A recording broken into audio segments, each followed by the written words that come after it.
a while to really sort of think about, I guess, presidential speeches and things like that. But I'll throw some stuff in there. My dog's always going to be offering his commentary every once in a while. Finnegan. His name is Finnegan. I should name it. Finn, please. I'm lecturing. Special comment on leadership. This class is really all about leadership. I'll let you know the 4 C's by now, and I know a lot of you are majoring in leadership and professional communication. But you'll certainly learn, I think, some valuable lessons about leadership. Though I do want to make sure you realize that Finnegan, he's thinking about Nixon. It's less practical, unlike, because I know a lot of you were in my political communication class, which was meant to be more practical. This is much more conceptual. I mean, it's still practical, but it's sort of, again, looking at the top hits or the best speeches, best presidential speeches. So, cool stuff. I love it.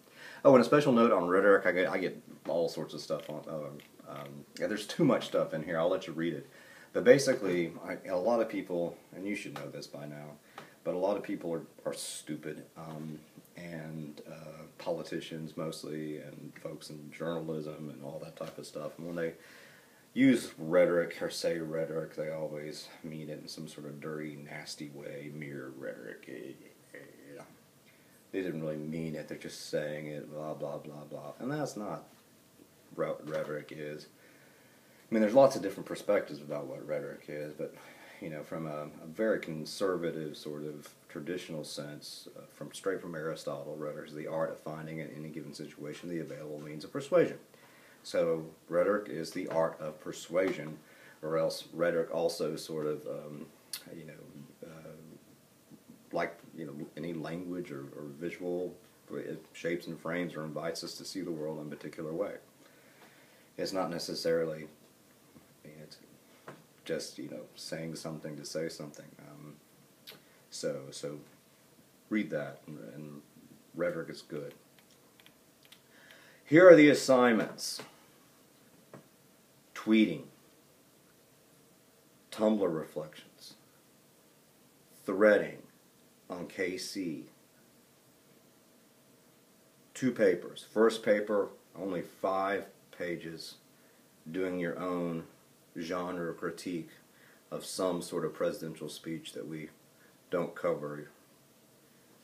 And then second paper, a 5-page paper, analyzing how you think a president dealt with a particular situation from a prudential point of view through his discourse. And I'll get into more specifics.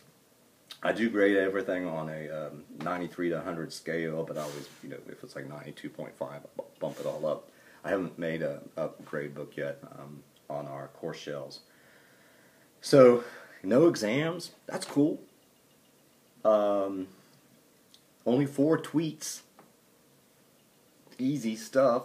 Only 4 sort of reflections on Tumblr. Easy.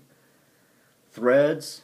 4 responses to my my posts, my prompts, and then over the course of the summer of June, and then responding to 1 other person. So only 8 threads, 2 papers. And we got 4 weeks. So it's doable. We can do this. We're on our way. Writing to learn through tweeting. When I say the writing to learn stuff and the learning to write, writing to learn basically means you're writing, you're reflecting to try to better learn the material, and that's what a lot of this stuff says. I've got the link to Twitter. I know a lot of you already have Twitter accounts.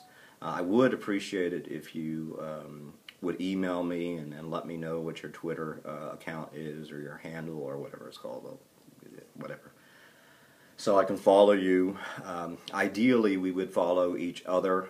In the past, when I've done these assignments, I've put links to everybody's Twitter page. If you're uncomfortable doing that, you don't have to do that. But I should have put this in the syllabus, but I did not. The hashtag that we're all going to use is for Twitter, I don't know if Tumblr takes hashtags. Maybe, I don't know. But the hashtag is hashtag PresRet. So, and hopefully that is not taken. If it has been taken, we can do CC. Let's do that.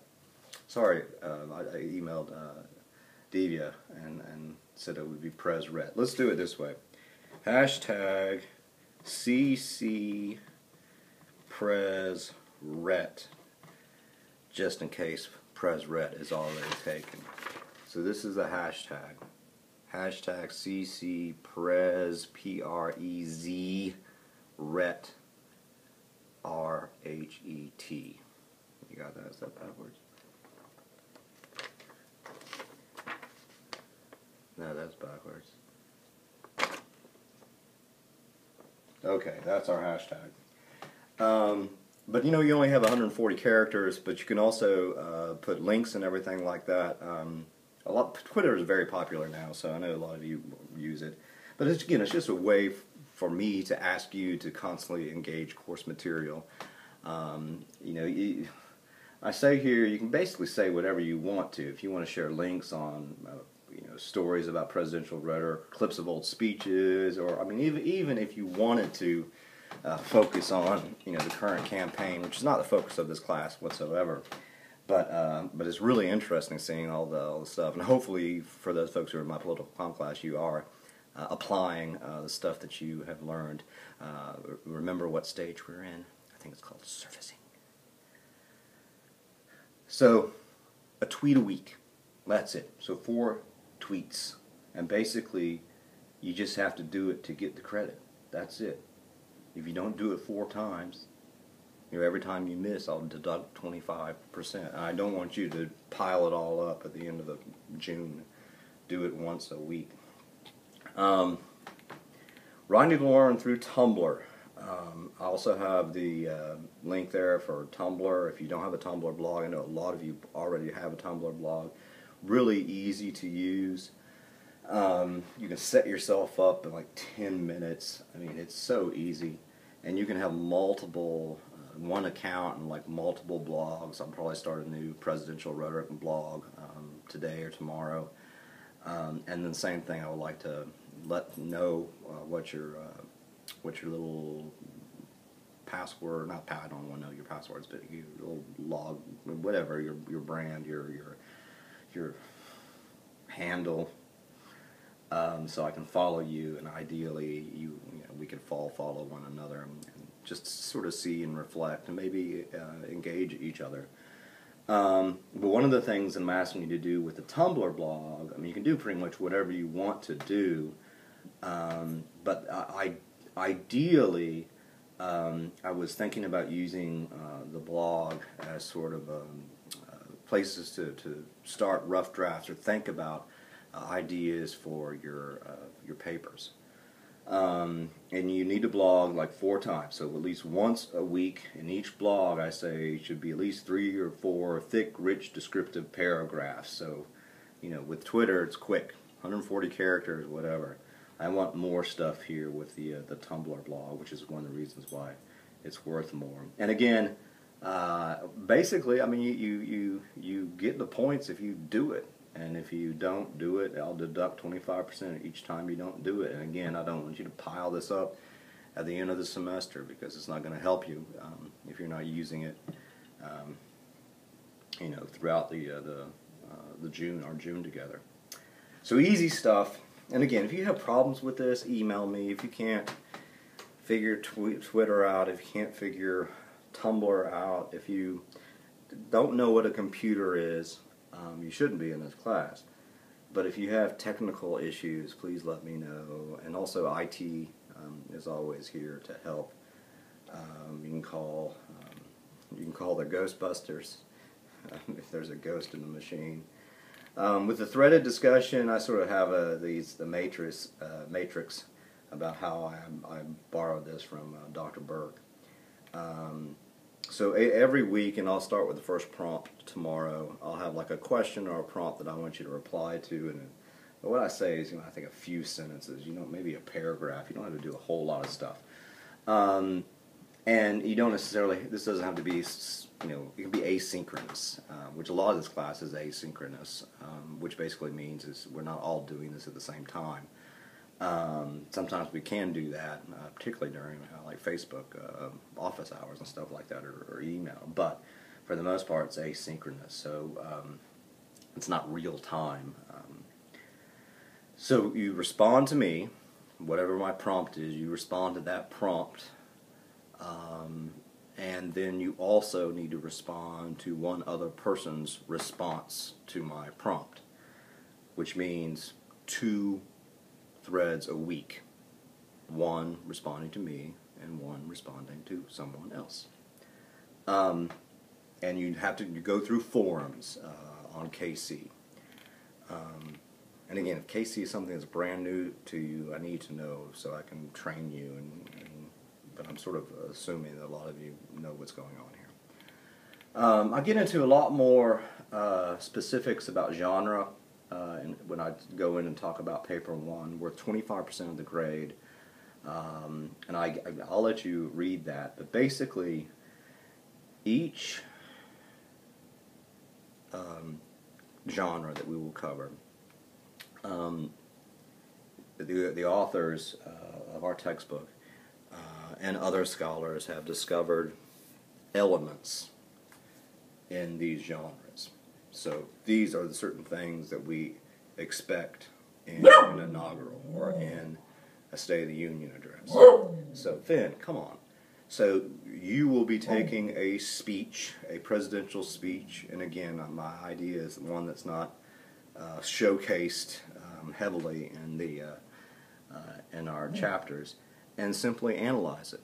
So, and you don't have to necessarily, you don't have to have a lit review or anything like that. You would just sort of organize the paper from the perspective of the elements of the genre. So I'm going to, and you can do Obama, whatever, and Bush. So it's completely up to you. Now, I know some of you have worked on some of this stuff before, because I did cover some of this stuff on the inaugurals in my political communication class. So you can try not to double dip if you've already done some stuff like that, analyze another speech. And also, by the way, if you wanted to, because the book covers so many more genres than we have time for. So if you wanted to read another chapter and pick another genre and analyze a speech that way from some other type of genre, like there's like a veto, or there's lots of little things in there that we won't be able to cover. But that's basically what you're doing. Now, when I go through this, I talk about how this is basically what's generally called genre rhetorical criticism. And there's different ways that we can do this, but generally what we're thinking about is doing what people tend to call generic participation and generic application. That is, you're also evaluating the speech. In light of the elements, do you think that the president performed well? Did the president do something poorly? Could the president have said something else instead? So is it part of the genre? Does it do a good job with the genre? And then is it good?